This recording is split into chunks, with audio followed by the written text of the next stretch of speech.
আসসালামু আলাইকুম। এই যে তাল গাছ আজকে আপনাদের দেখাবো। তাল গাছ থেকে রস তৈরি এবং এদিকে গুড় এবং পাটারি গুড় এবং ল্যাটা গুড়, যেটা ঝুলা গুড় বলেন, কিভাবে তৈরি হয় এই গুড়টা, তার পুরো প্রসেসিংটা আপনার তাল গাছের রস থেকে, মানে রস থেকে গুড় পর্যন্ত কী হয় সেটা দেখাবো। আপনারা সবাই দেখবেন। ওয়াও, তাল গাছ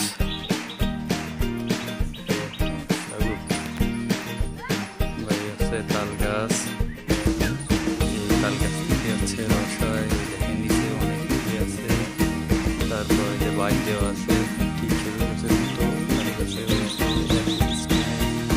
গুড় রস তৈরি হয়। আর একটা খেজুর গাছে একটা টিলে পাতা লাগে, কিন্তু একটা তাল গাছে 10-15টা টিলে পাতা লাগে। আপনার বুঝতে পারছেন, তাহলে 10-15টা টিলে তো অনেক বেশি রস হতে হয়। আর একটা খেজুরের গুড় যেভাবে ঠিক তৈরি হয়, তালের গুঁড়ো ঠিক একইভাবেই তৈরি হয়।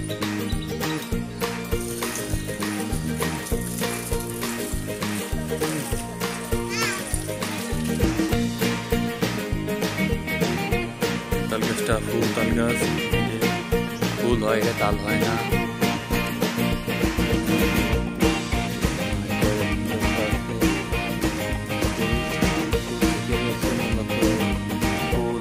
ফুলের গায়ে অথবা তালের গ্রান ওইটা কেটে রস সংগ্রহ করা হয়। তারপরে এটা জাল দিয়ে, চুলাই দিয়ে জাল দিয়ে খেজুরের মতোই এটাও তৈরি হয়, পাটারিও তৈরি হয়। এটাও খাইতে খুব সুস্বাদু। ভাইরা, এইটা তাল গাছ, এইটা তালই ধরে, এটা জট বা ফুল হয় না। এটা তালে আবার রস বেশি হয়। তালের কান কেটে প্রসেসিং করে এইভাবেই করে। এখান থেকে ঠিকঠাক দেখা যাচ্ছে না, চুনো আসতেছে না। এটাও অনেক কয়টা টিলে পাতা আছে। একটু পরেই টিলেতে রস নামানো হবে। দর্শক, এই দেখেন তাল গাছের রস কীভাবে সংগ্রহ করতে হয়। তাল গাছে এইভাবে একটা বাঁশ দিতে হয়, দেওয়ার পর যে তাল গাছের টিলে পাতা, তাল গাছের কান কেটে, এটা তাল গাছ না, এটা তাল গাছের দুপুর, এটা তাল না, বলে দুটো গাছ। এই গাছে বেশি রস হয়। এই গাছটায় অনেক 2, 4, 6, 8টা টিলে পাতা আছে।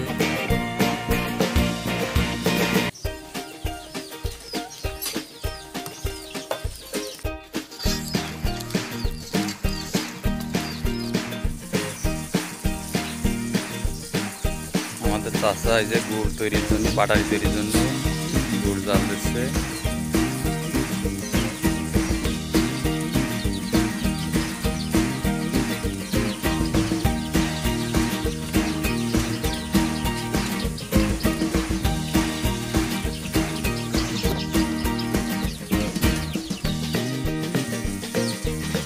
এক হাতে বিড়ি, যে রঙে ভঙ্গে আর ঢঙ্গে বিড়ি টানতে।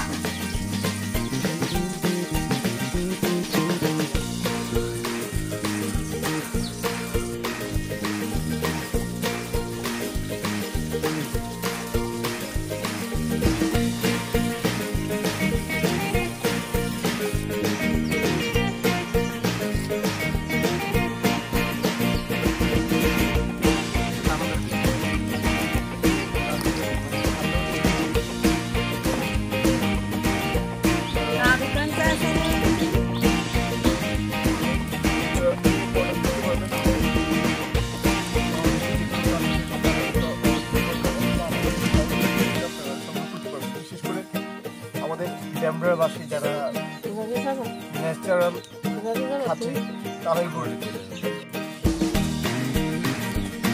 গুড়ের কালার আছে।